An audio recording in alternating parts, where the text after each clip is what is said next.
আসসালামু আলাইকুম প্রিয় দর্শক মণ্ডলী, আমরা শুরু করছি তাইসিরুল কোরআন কায়দা এর তৃতীয় নং পর্ব।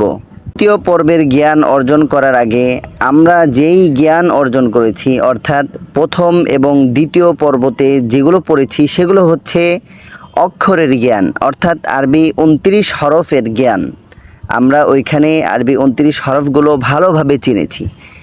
এখন এখানে হচ্ছে আরবি 29 হরফ দিয়ে যখন শব্দ গঠন হবে, ওই শব্দের শুরুতে যদি আরবি 29 হরফ হয় তার ধরন কেমন হবে, এবং ওই শব্দের মাঝে যদি আরবি এই 29 হরফের যে কোনো হরফ আসে তার ধরনটা কেমন হবে, এবং ওই শব্দের শেষে আরবি 29 হরফের যে হরফগুলো আছে সেগুলো যদি আসে তার ধরনটা কেমন হবে, এখানে সেই বিষয়ের জ্ঞান, অর্থাৎ এখানে সেই পড়াটা পড়ানো হবে। তো আর দেরি না করে আমরা শুরু করতে যাচ্ছি। শব্দের শুরুতে যখন বা হবে তার ধরনটা এমন হবে, আর এই পড়াটা আমরা এইভাবেই পড়ব। শুরুর বা, মধ্য বা, শেষের বা। শুরুর বা, মধ্য বা, শেষের বা। শুরুর সা, মধ্য সা, শেষের সা। শুরুর নুন, মধ্য নুন, শেষের নুন। শুরুর শিন, মধ্য শিন, শেষের শিন। শুরুর ফা, মধ্য ফা, শেষের ফা। শুরুর হা, মধ্য হা, শেষের হা। শুরুর গইন, মধ্য গইন, শেষের গইন।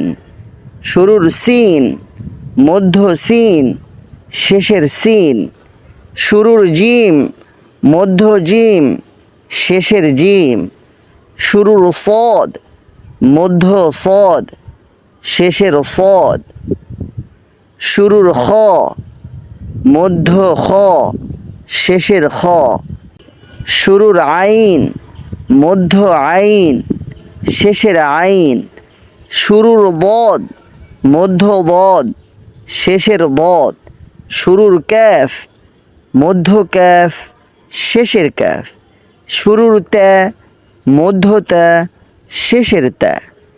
শুরুর ল্যাম, মধ্য ল্যাম, শেষের ল্যাম। শুরুর ইয়া, মধ্য ইয়া, শেষের ইয়া। শুরুর মিম, মধ্য মিম, শেষের মিম। শুরুর কফ, মধ্য কফ, শেষের কফ।